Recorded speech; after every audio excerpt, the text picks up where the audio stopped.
Hello and welcome to another episode of Two Guys and a Chainsaw. I'm Todd. And I'm Craig.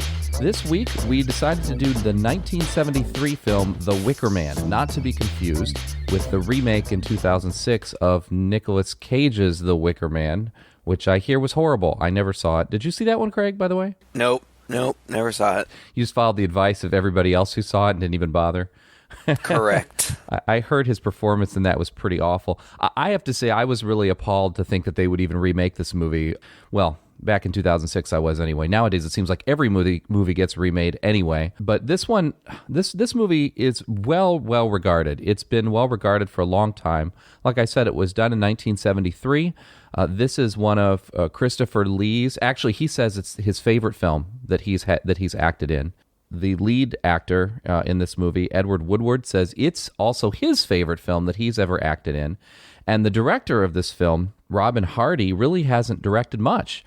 He did this, two others, and that's about it. But for a first-time director, this movie comes across really, really well. I don't know how you feel about it. I think the first time I watched it, I was really taken by it. I guess in our intro here, I really have to say that this movie really relies on a bit of a hook.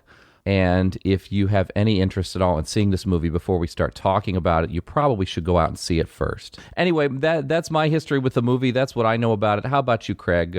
What's your history with this film? None. I had heard of it. The title was very familiar to me.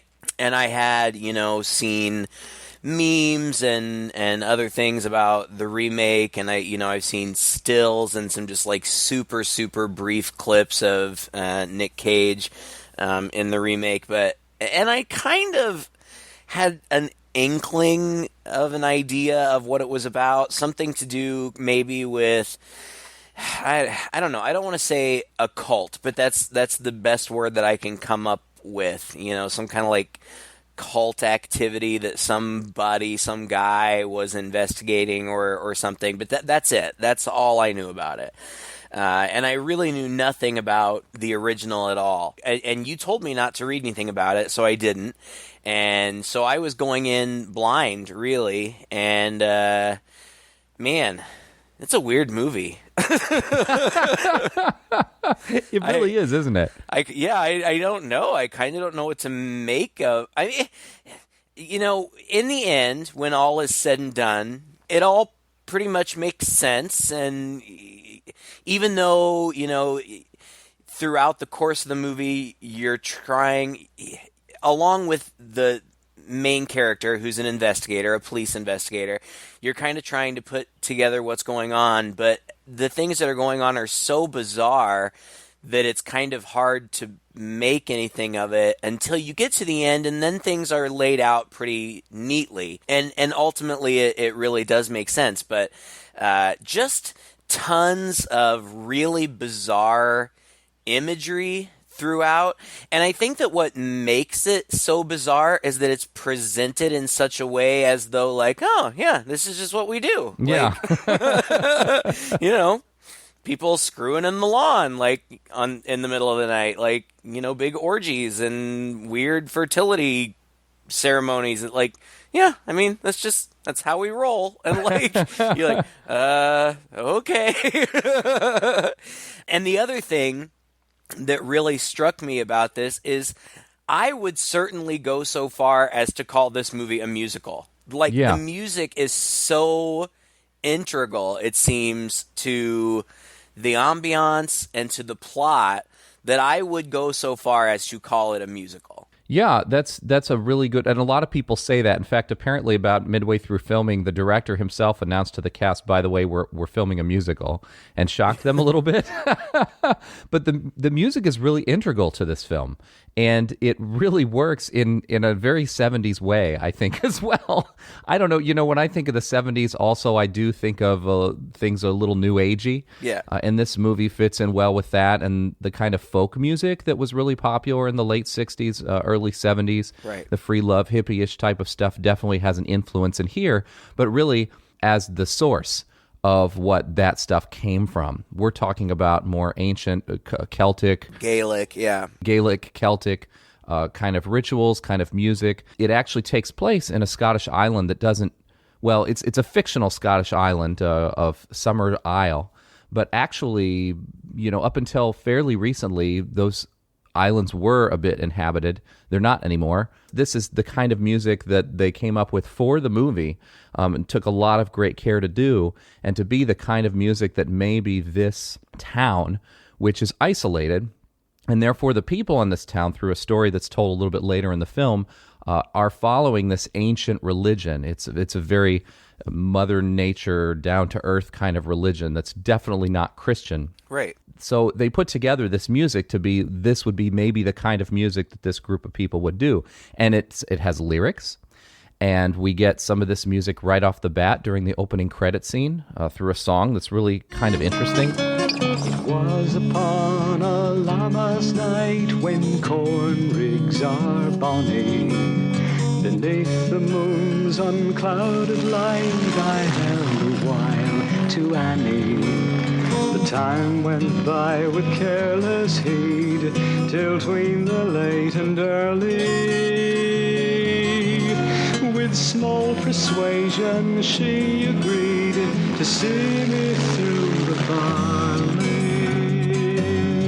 What was interesting to me about the music is that it sounds very traditional. Like, it sounds like, the kind of traditional folk music that one might sing in choir in high school. But at the same time, if you listen to the lyrics, they're really pointed, and a lot of the time, I can only imagine, I can't imagine that the lyrics that they are singing are traditional lyrics, because they're filthy. Like,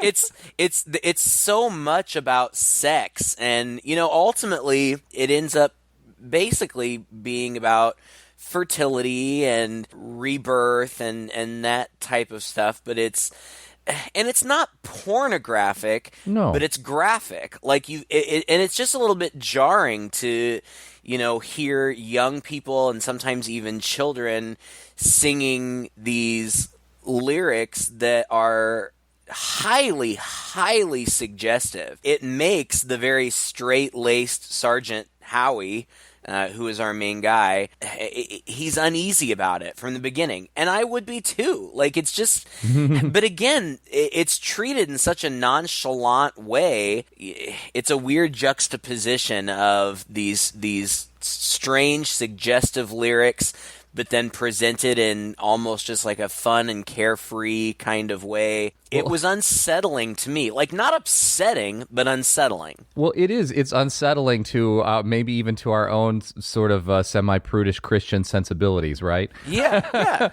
where we're okay with violence, but sex becomes a little uncomfortable. and this is a very different, society. It's very uncomfortable in that way, in that sex is treated as a very natural, normal part of life. They're educating their kids about it quite early, and quite frankly, there are rituals around fertility and sex and things like that. And like you said, it's very nonchalant. And our main actor, Sergeant Howie is his name, is sent to this island to investigate the disappearance of a girl.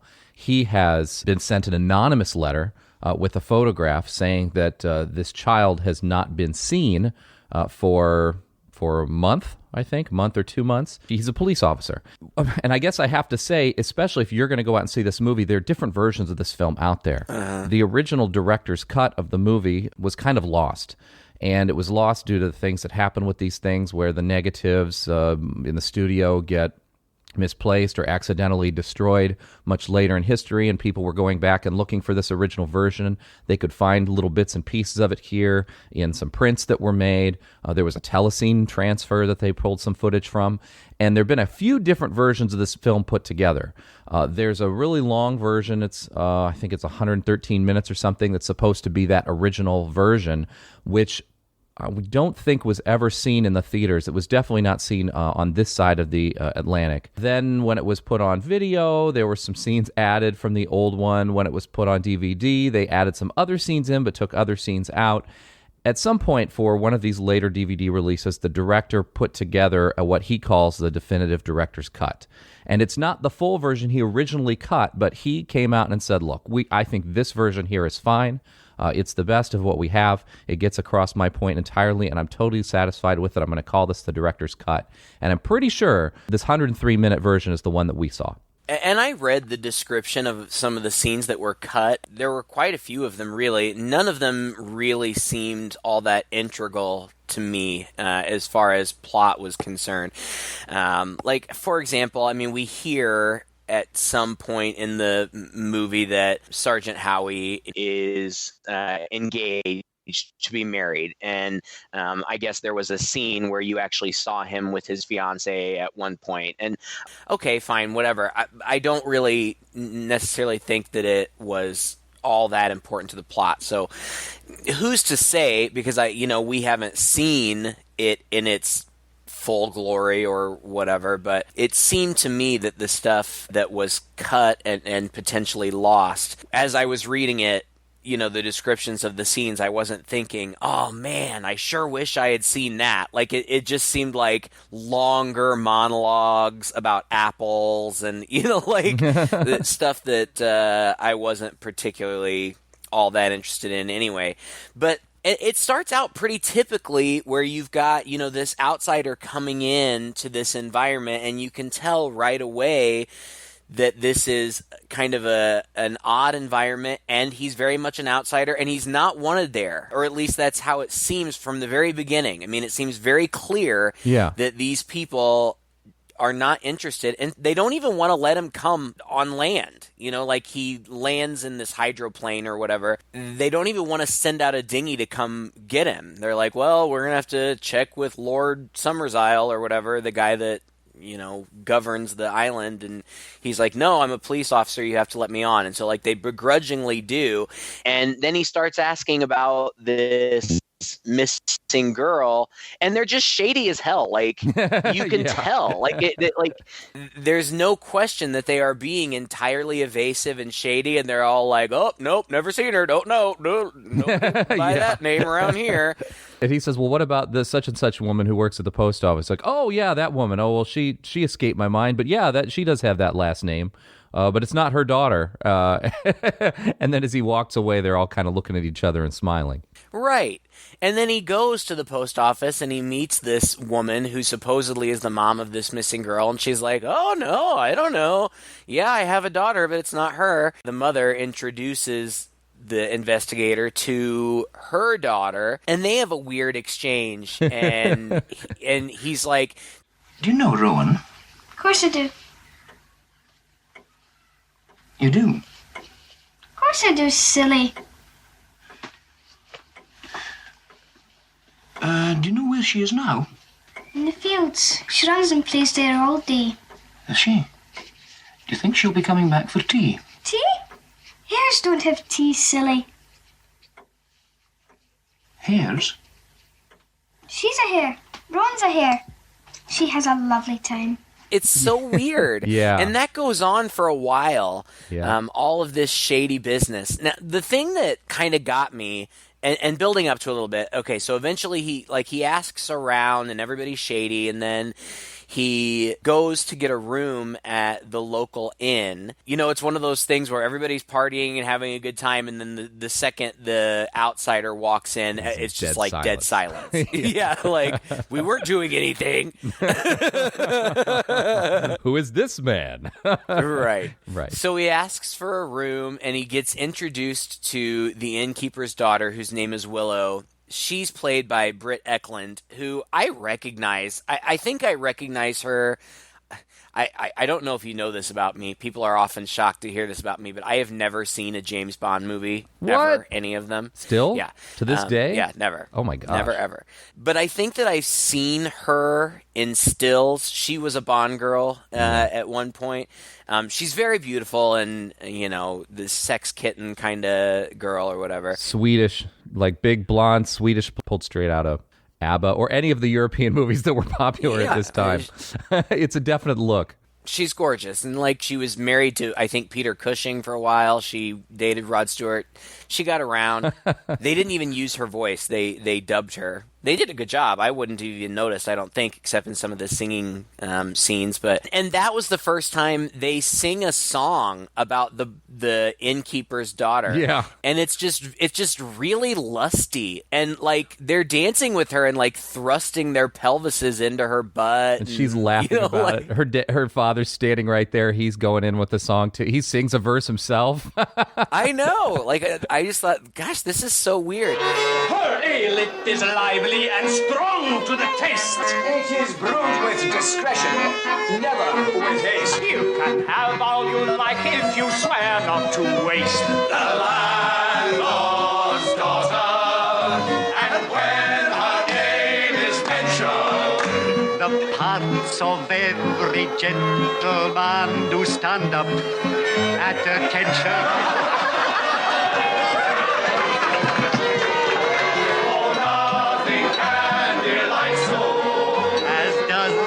Part that lies between her left toe and her right toe.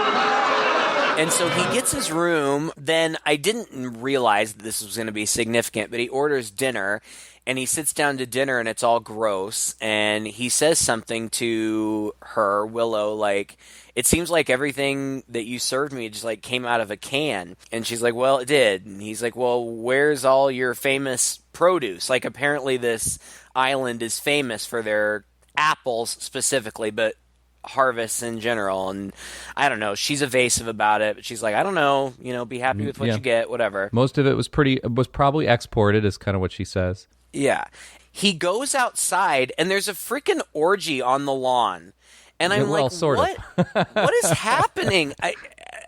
And like, I was talking to my partner about it, and I'm like, because I watched the first half hour and then I took a break, and I'm like, this guy walks out there and there's this big orgy on the lawn, and he's like, oh, well, yeah, you kind of see that every day. Like, he barely even reacts to it.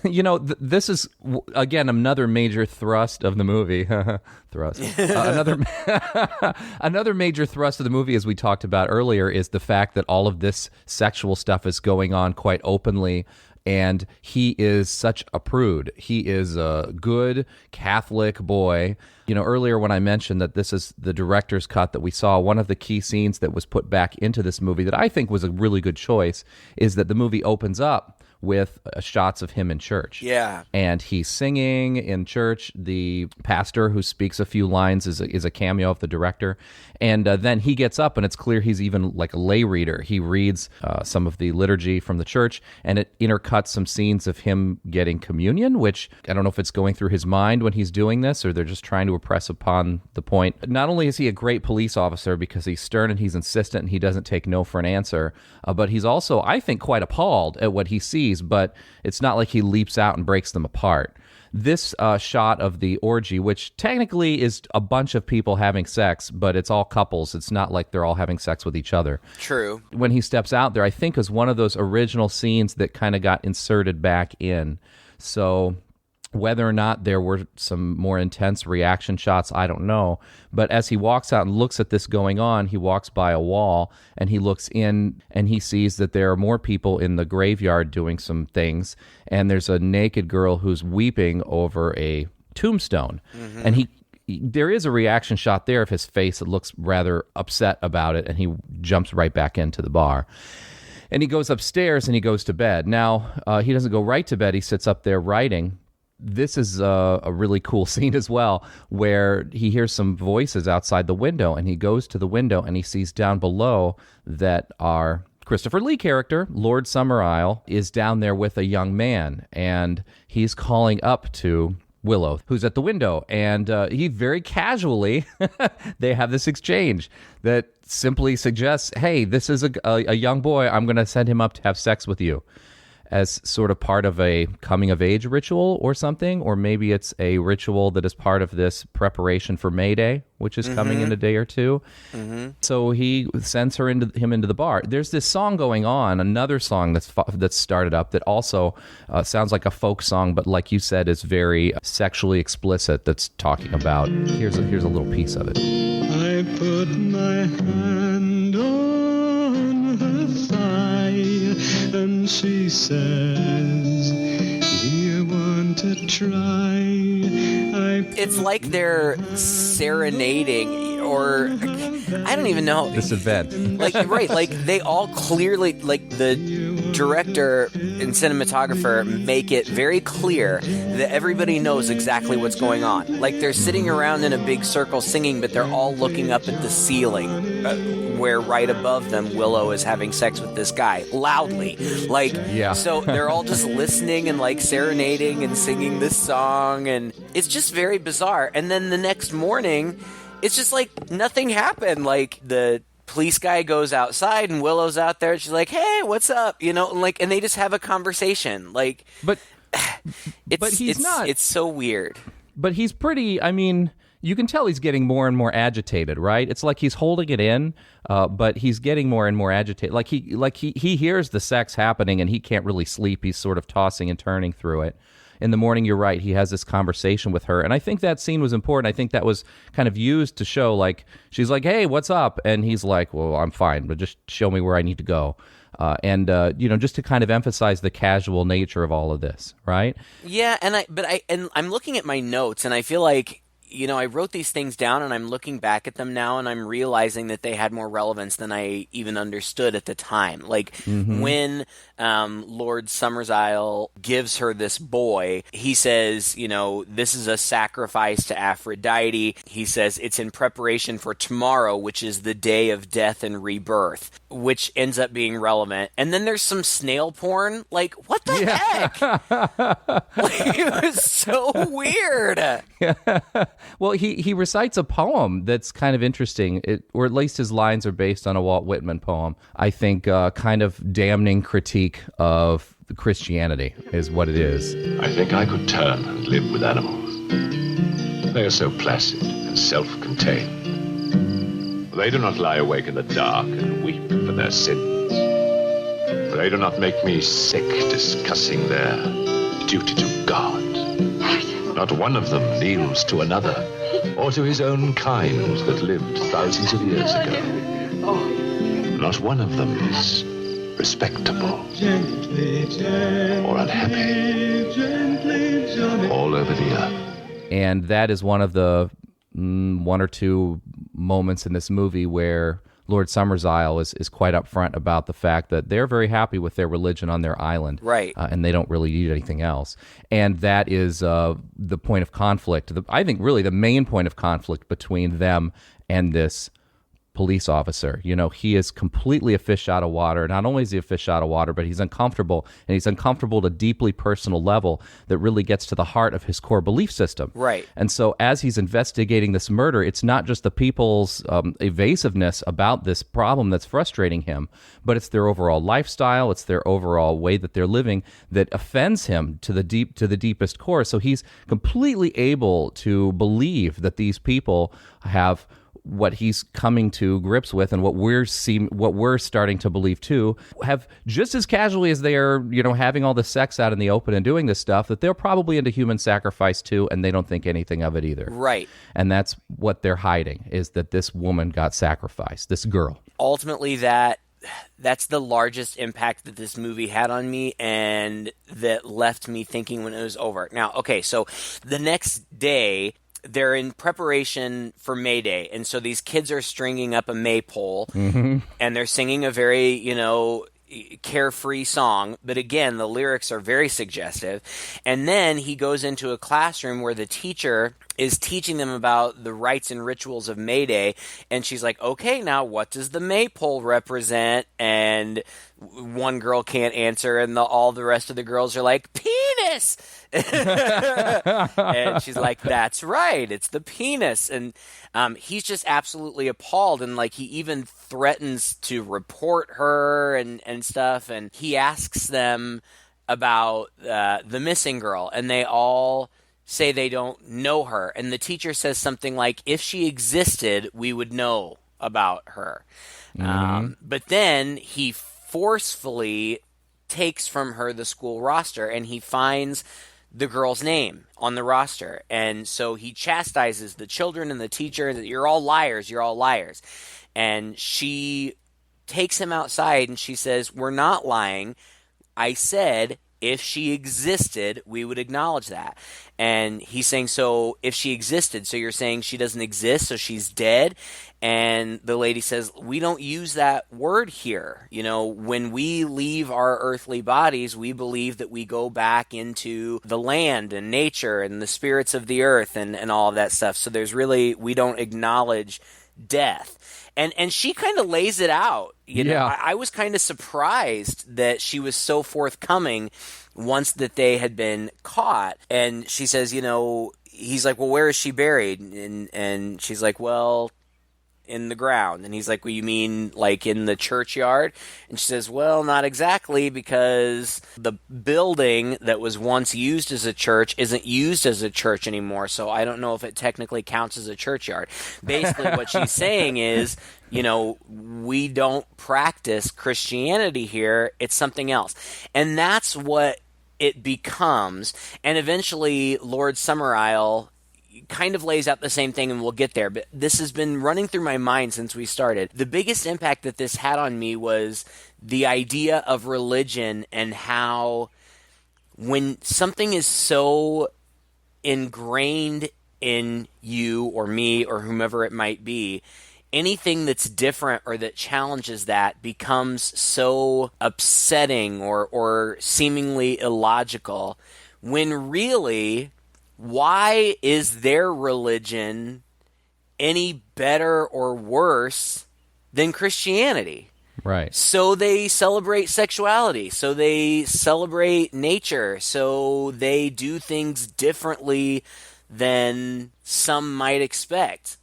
Who are you to judge, Mr. Judgy Sergeant Howie? Like, they all seem pretty happy and content in their lives and their practices. So it had me questioning that. Like, you know, I think that I identify most with him because I come from, you know, a Judeo-Christian background, and so that seems very normal to me, and what's going on with them is so out of the realm of normality to me that, just like him, I immediately make judgments and say, oh my gosh, that's so weird. How could they possibly be doing this? How could they be so, you know, explicit in their discussions of sex and all of those things? Well, maybe I'm just a prude too. You know, it's just a difference. You know, it's who's to say one is better than the other? It's just different. Well, it's true, and especially when you compare it and contrast it with what the opening scene of the movie, him giving this liturgy for the ritual of communion. And I think it's no accident that those flashback scenes are filmed in a kind of fantasy, gauzy way that some of these rituals are filmed in this movie, because, what is that communion ritual? It's eating and drinking the body and blood of Jesus Christ, a guy who's not there. I mean, to an outsider, that itself seems pretty bizarre and pretty weird. And so, yeah, of course, this is all going to seem weird to him. And like you said, the movie takes great pains to show, I think it's quite skillful in the fact that here it shows that from the child level, they're quote unquote indoctrinating their children. They're educating their children in their way of life, just as we all do. It's just very different from what, you and I are familiar with. But again, it's the same thing.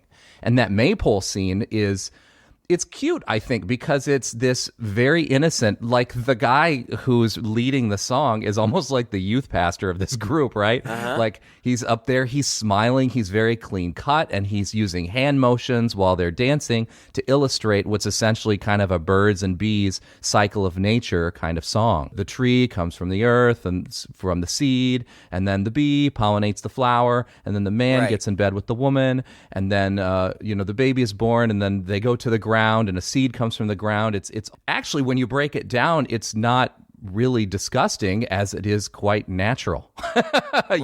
It's just the context that's that's what I was thinking exactly. I mean, the whole sex being kind of this private and maybe even dirty thing is a very puritanical, I don't want to say strictly Christian, and I identify as Christian, so I'm certainly not trying to insult anyone, but it's kind of a puritanical notion, like, so what? Sex is natural, and reproduction and birth and the cycle of life, that is very natural. Why are we so prudish about it when it comes to talking about it or hiding that natural process from children?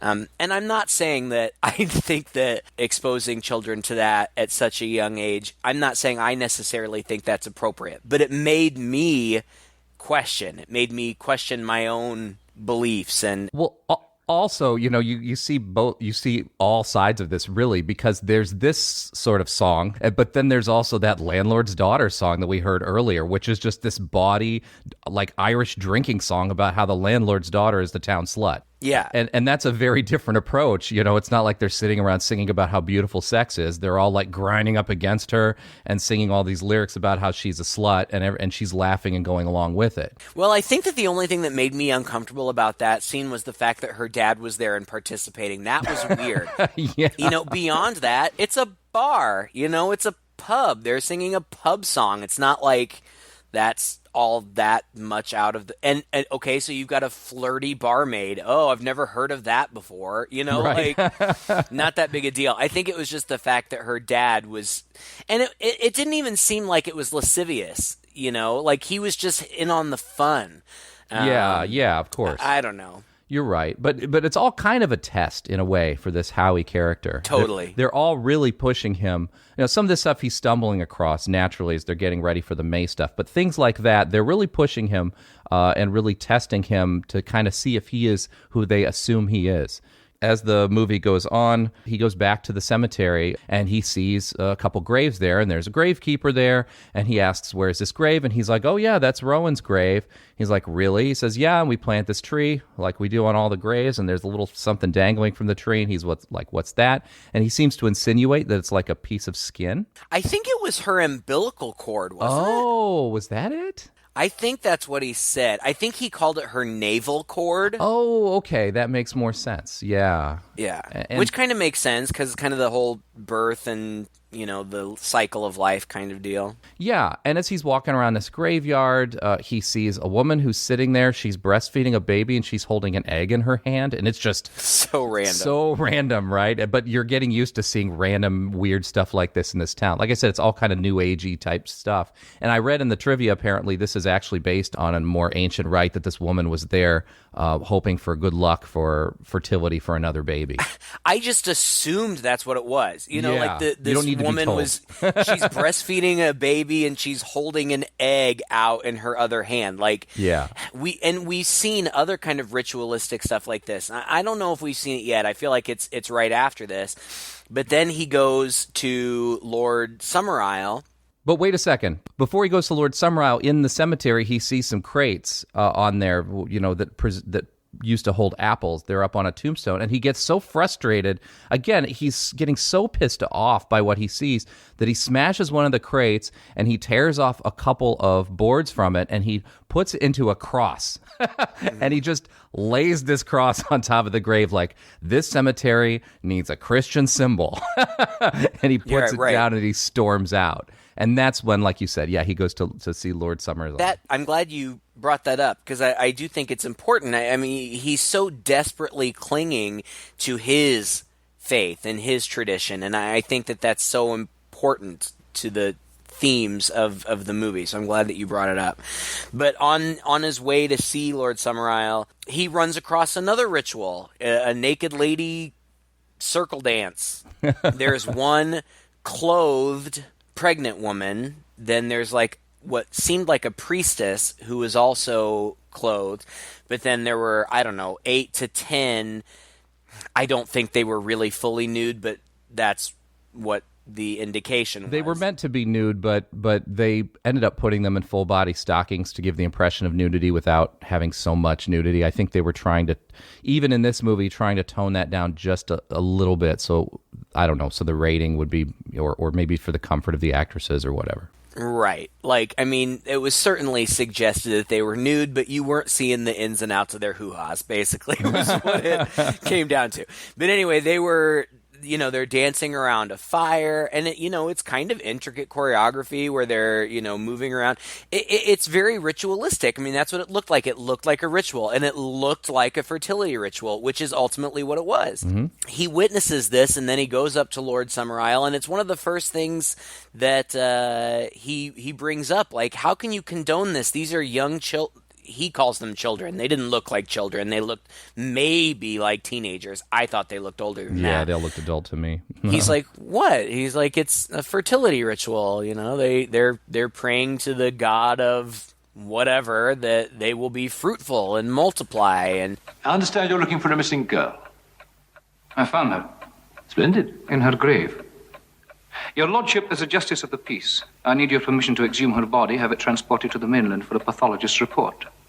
You suspect foul play? I suspect murder and conspiracy to murder. In that case, you must go ahead. Your lordship seems strangely unconcerned. I'm confident your suspicions are wrong, Sergeant. We don't commit murder up here. We're a deeply religious people.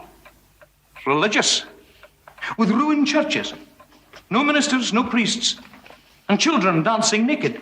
Christopher Lee, I think it's so bizarre that he cites this as one of his best movies. He's been in so many things, not even one of. This is his favorite role that he's ever done. That being said, I think he plays it really well. It seemed like he really relished this role for whatever reason. And he's just very dapper and calm. He reminded me of the guy from, what was that show when we were kids? Fantasy Island? Yeah. Remember that? Yeah. He reminded me of that guy. He even looked a little like him, didn't he? Now that you mention it. Oh, he did this role for free.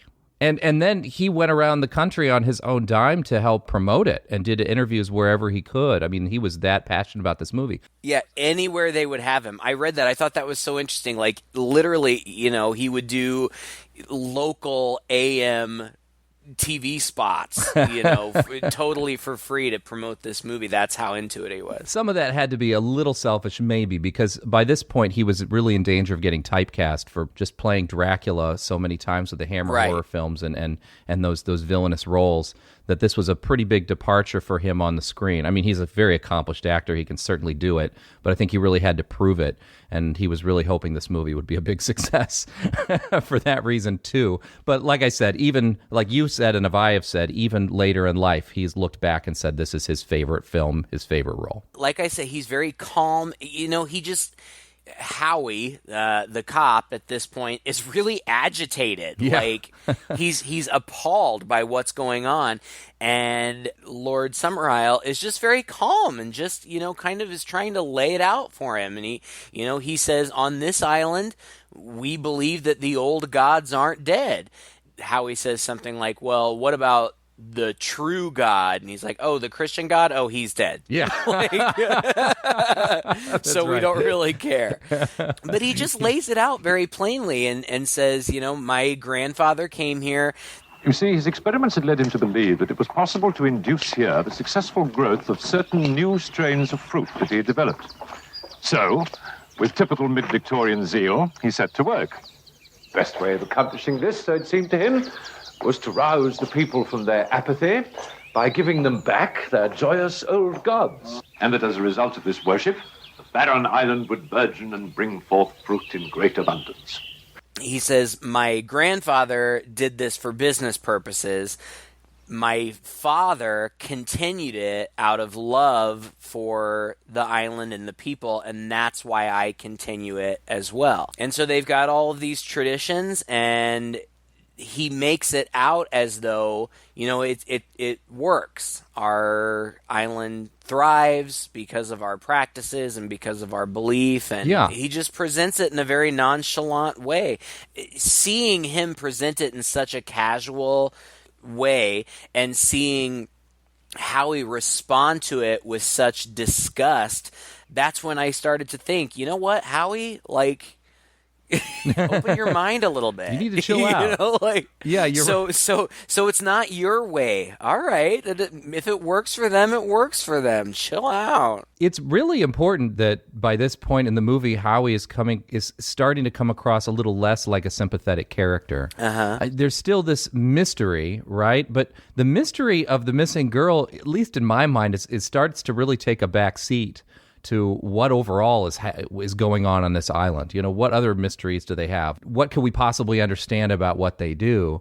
Not to say that you're coming and thinking, okay, yeah, human sacrifice, all right, you know, it's their thing, so I get it, it's cool. You know, not to say that the movie's trying to give you that feeling, but it adds to that mystery anyway, this idea that if these people are so cool with all of this, and there seem to be great, wonderful people, you can't imagine that this group might not also be fine and cool with human sacrifice if it works. Right. And they've been doing it for generations and whatever. Well, and at this point, that's only his suspicion. We don't know. He has no proof. That's right. He has no proof except for that this girl is missing, and there are other, you know, suspicious things. Like every year they take a picture of a young, I assume, virgin in front of the harvest, and they put it in the inn. And the picture from this year is very obviously missing, and they explain it by saying it fell off the wall and got broken or something, but he's very interested in finding it. First, he asks permission to exhume the missing girl's grave, because they've conceded that she's dead at this point, or not dead because they don't use that word, but that she's no longer living in her corporeal body. And the funny thing is, he asks permission right away and is given permission right away. Yeah. And then like 10 minutes later, he's like, Lord Summerisle, I am interested in one thing, the law. But I must remind you, sir, that despite everything you've said, you are the subject of a Christian country. Now, sir, if I may have your permission to exhume the body of Rowan Morrison. I was under the impression I'd already given it to you. Yeah, that's his last line to him, which is also really interesting. It's like he's not really listening to this guy. Yeah. He's so distracted by the elements that are making him uncomfortable with this island and these people and their culture and stuff in general, that he doesn't really have a clear head about all this. I mean, keep in mind, and this was going through my mind from the very beginning of the movie, he was tipped off to this by an anonymous letter. And a photo, and he's taking this photo and this letter completely at face value. This guy hasn't questioned that, and I guess it's his job as a police officer not to. And after a while, like you said, people are so evasive, and he seems suspicious enough stuff that that he's thinking that there's definitely something behind it. But there's also that question that kind of needs to be investigated. Like, where did this come from? Where did this come from? Why do I have this photograph of this girl? Why am I even here? And that itself came from a kind of, clearly a somewhat unreliable source. Right. So he's not 100% in the right here with what he's doing. He jumps to his conclusions for sure. Well, and he's also pretty, I mean, it's a movie, so whatever, but he's also pretty foolish in that he continues this entire investigation on his own. Yeah, without calling somebody in. Right. As soon as it got that shady, he should have had more people there. Yeah. But whatever. He exhumes the body, but there's no girl in it. It's just the body of a rabbit. Which is great, because that calls back to what the girl said earlier in the movie, where she called her a rabbit. And now you're kind of rethinking through all of it. You're like, could they all have been referring to her? Like, was the rabbit a class pet and it was on the roster? Like, you're kind of trying to go back and explain and make sense of this, because it does connect in these weird ways. And we've seen a lot of this imagery just peppered and sprinkled throughout the movie. Again, upon rewatching, you probably notice more of it. But, the woman who ran the sweet shop, there are tons of these chocolate rabbits and things in the window. Of course, the rabbits and the eggs are all kind of part of fertility and that May time. There was really weird stuff, like not only a lot of the rabbits, which, is a sign of spring in Christian mythology, well, it's not really Christian. I guess it's more it's pagan mythology. secular. But it's a sign of spring. So there's that. But then she also had like tons of like babies, like giant marzipan babies and That's baby right. cakes and stuff. Which at one point she's cutting up, which I thought was a really interesting image. Yeah. Later on, it was weird. Later on, he goes to accuse her of being a terrible mom. That like he says, "I know your girl's dead. I know you all sacrificed her, and I can't believe what a horrible mom you are." And she's looking at him like sweetly, like, "Honey, I don't even know what you're talking about." While she's cutting this giant marzipan baby into segments. Right. But yeah, you're right. He tosses the rabbit down at the foot, and Lord Summersisle is there with a woman. Who was she? Was she the teacher? I don't know who she was, but I got the impression that she was his wife or girlfriend or something. They're singing another song. Yeah, they are. And in the end, in the climax, they're together. So I don't know.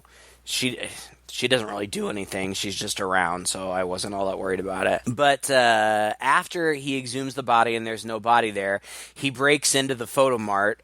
That's right. And finds the missing harvest pick with Rowan, and he realizes that unlike all of the other photographs of the girls with the harvest, in this picture there is no harvest. And he says to himself, the crops and Rowan failed.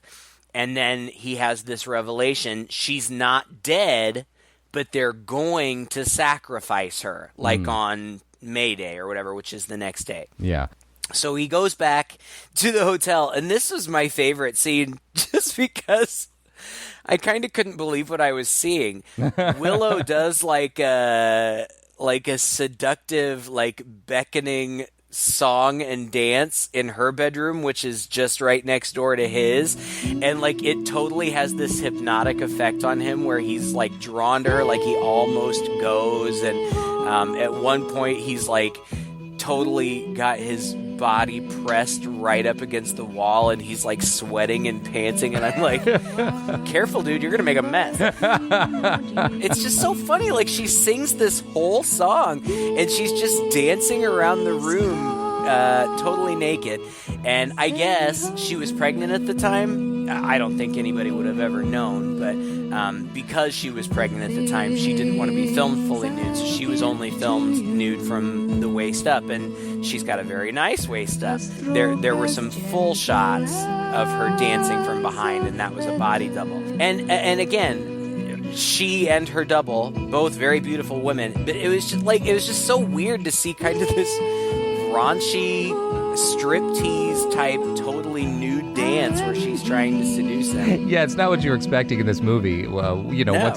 I mean, all the music is unexpected, and then this whole scene, it's one of the most famous scenes in the film, and it's caused a bit of controversy just because of the body double thing. She's been asked over time to like sign her name on these photos of her, and she's like, that's not me, so I'm not signing my name there. Yeah.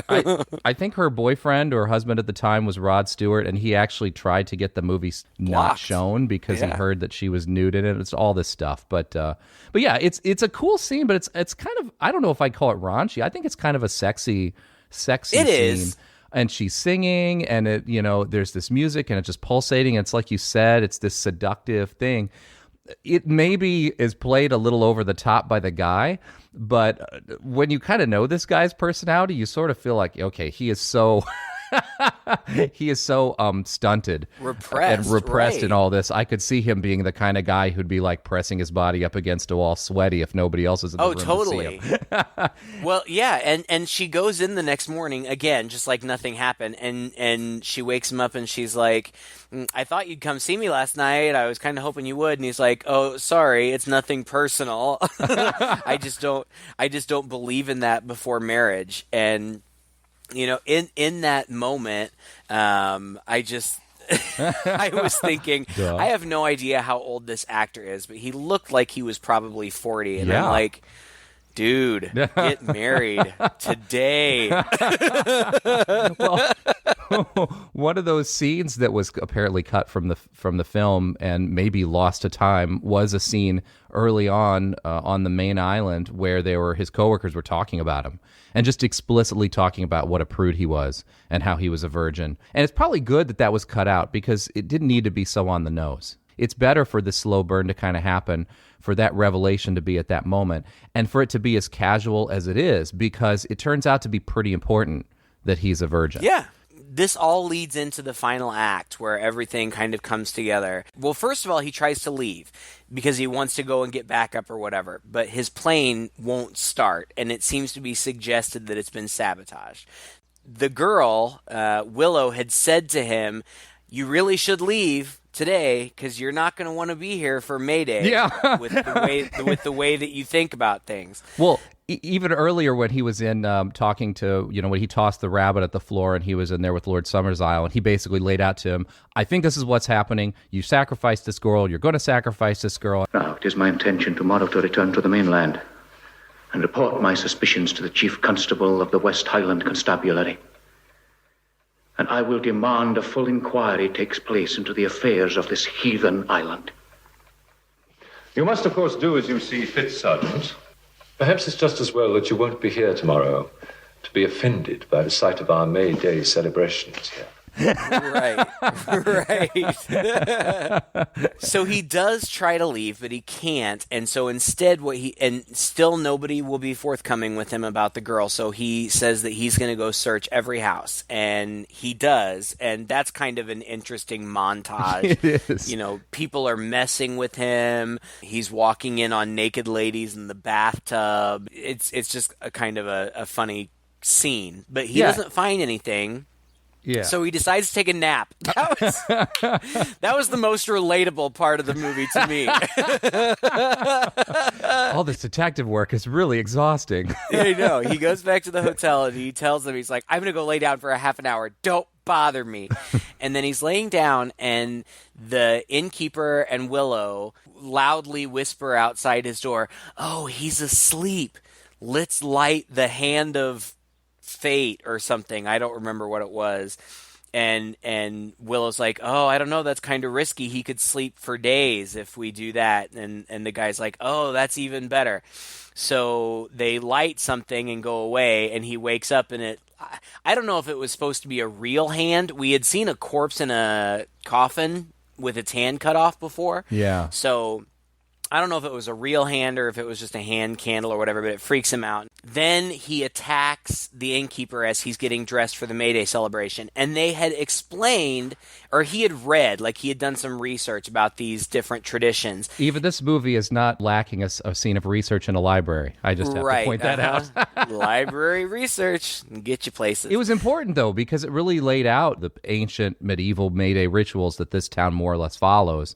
And it was good to hear him explain it and see those images to be able to understand what we were seeing during this next sequence you're about to describe. And they weren't fictitious. I mean, they were kind of a hodgepodge of different traditions, but it's not like they were just making this up. I mean, these were real traditions. Mm-hmm. He read how there were 3 central figures. Everybody dresses up in costumes, and we've already seen that. Everybody's wearing like animal masks and stuff, but there are 3 central figures. There's a horseman.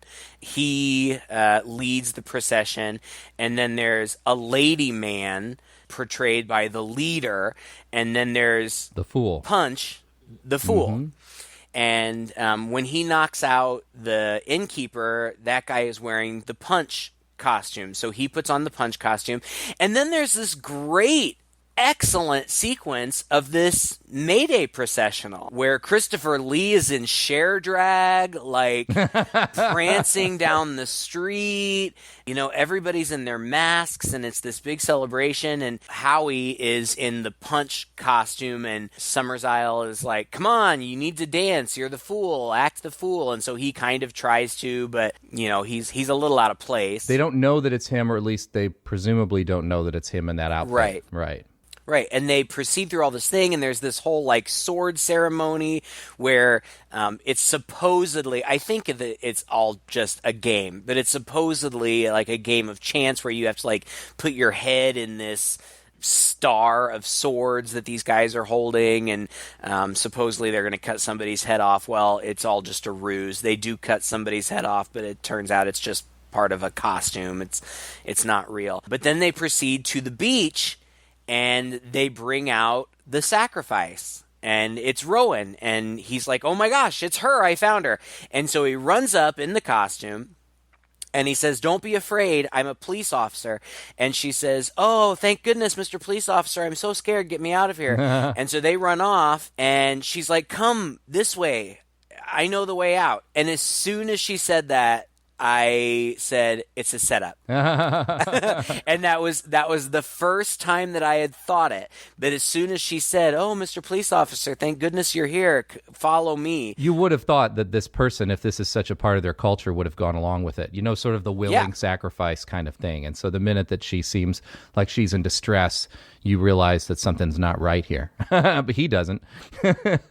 Yeah, they run through this cave that she had been standing in and pop out the other side. And at first it looks like they're free, but then he looks down and sees that there's Lord Summerisle and there's a Willow and like 2 or 3 other people all waiting for him. And then pretty soon the rest of the village comes over the top with their swords that they had in the ritual, looking kind of ominous, and the people start to crowd around him.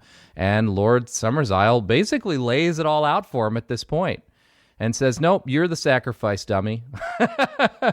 You're the fool, is what he says. And I just thought it was so interesting. He's like, we need a sacrifice. He's like, animals work, but not great. He said, kids are pretty good, but a certain kind of adult is the best. And the guy's like, I don't know what you mean. And he says, well, you came here of your own free will. You have the power of the king, because he's a police officer, so he represents the king. You're a virgin, and you're a fool.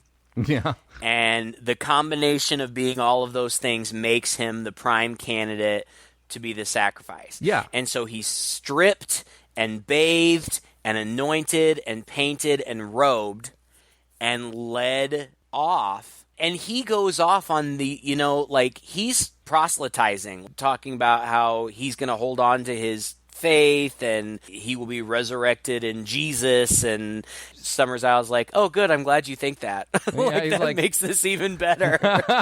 Yeah, all right, you keep believing that. You're going to see Jesus soon. Mm-hmm. More or less. And it's really interesting because at this point you look back on the movie and you realize he did completely throw himself into this situation. There's nothing that anybody did to keep him. I mean, maybe they messed with the plane. It's really kind of unknown. But aside from that, there's nothing that anybody ever... In fact, they were actively discouraging him the entire way, including Lord Summerisle. Right. And even when the plane didn't work, the boatman said, we could have somebody row you to the mainland. Yeah. It would take forever, but we could. Mm-hmm. So he did have the opportunity to go, but he didn't. He stayed. And all of the dialogue here at the end is really strong, with him pleading and calling out to his God, and Christopher Lee's character, again, just remaining very collected and kind of just explaining what's going on. And he says, now off to the Wicker Man, and they drag him up this big hill where there is literally this giant wicker man. Now, I've never heard of this in any context outside of these movies, but apparently this is something of lore. Whether or not it ever actually existed is up for debate. But it's this giant wicker structure, and this one, it looks really cool. Like, into like the appendages and different parts of it are built cages that they've got animals in that they're going to sacrifice also. And then right in the torso in the center is a large cage for him, and they put him in it. And what they're going to do, and what they do is they light it on fire in sacrifice. And there's great imagery of it standing, because they're sacrificing him to the god of the sun. And there's great imagery of this thing burning and then collapsing right in front of the setting sun. Yeah. I thought it was, and the animals are screaming, which I hate, but it was really effective. And he's weeping and praying, and then it's just over. I mean, they sacrifice him, and that's it. It ends like a Tales from the Crypt story, or a Twilight Zone one. Like, here's your big twist, and then this guy's getting it. So, you do feel, obviously you feel bad, and it's kind of shocking, but the movie does a really good point in making all of this just a little tenuous, I think. Oh, yeah. It really works for me. I love this movie, and I'm so glad that you didn't read anything about it, that you didn't know anything about this going in, that you hadn't read any articles about it, because that ending is so important. And I feel like this movie is a slow burn, and it's a journey, and I feel like you got to go through the whole journey to really appreciate it. And on top of it, it's just such a uniquely bizarre film. Mm-hmm. But it works, it doesn't fit in a particular genre. Primarily it's kind of a mystery, but because of the ending and the subject matter, it is a horror film. But like you said, it's also a musical. It doesn't really have comedic elements to it, but it's kind of funny what's happening with him and how they're playing with him at times. It just has a little bit of everything, and the music is really good. The music, it really fits with the film. It was lovingly crafted. It's just the kind of movie that's what I would say about it. It's a lovingly crafted movie. It happens every once in a while, and that was why I was so appalled to hear that they remade it, and I'm also appalled to hear that the remake sucked, because I'd hate for somebody to watch that and kind of get exposed to the bare bones of the story without being able to go back and appreciate this movie, for the first time. This is the kind of movie that I can't imagine why anybody would look at it and think, you know what, we should remake this. Like, it's so odd and unique in its own way. You can't, what are you going to do? Either you try to recapture exactly what it already did, or you try to update it in some way, which just seems stupid. Like, it just seems like a foolhardy endeavor. I didn't love it, but I did really appreciate it because it made me think, and I didn't expect that going in. And even in the first, 45 minutes, I didn't anticipate that, but it really did make me think about, belief and faith and what that means. And, I thought that it was really interesting at the end, as he's pleading, how he says something like, what if this doesn't work? What if you sacrifice me and you still have a bad harvest next year? Then what? And he says to Summerisle, the only better sacrifice would be you. And I saw a flash of doubt on Summerisle's face. Whereas before he had seemed so confident. The idea that potentially, if this didn't work, that his life might be in danger, I just got the slightest indication that gave him pause. And I really liked that. Yeah. I think that questioning of faith and, comparing one faith to another and feeling so strongly that you are right in your faith and others are inherently wrong because you are right. I just think that's a really interesting concept. I watched this a couple days ago, and I've really kind of been thinking about it since then. So when a movie can make me ponder things like that, I think it's successful. Yeah, it really is. It hits on so many different levels. It's quite good. Hopefully, if you had any interest in seeing this movie, you didn't get to the end of this podcast before seeing it. And even if you have, go out and see it anyway. You can still enjoy it. Yeah. All right. Well, thank you so much for listening to another episode. If you enjoyed it, please share it with a friend. You can find our Facebook page by searching Two Guys and a Chainsaw on Facebook. We also have a website out there, twoguys.red40net.com, where you can find this and all of our past episodes available for downloading or streaming. If you have any ideas for any films you'd like us to do in the future, send us a request. We do fulfill those quite frequently, and you can do that either on Facebook or on our comment page on that website. Until next time, I'm Todd. And I'm Craig. With Two Guys and a Chainsaw.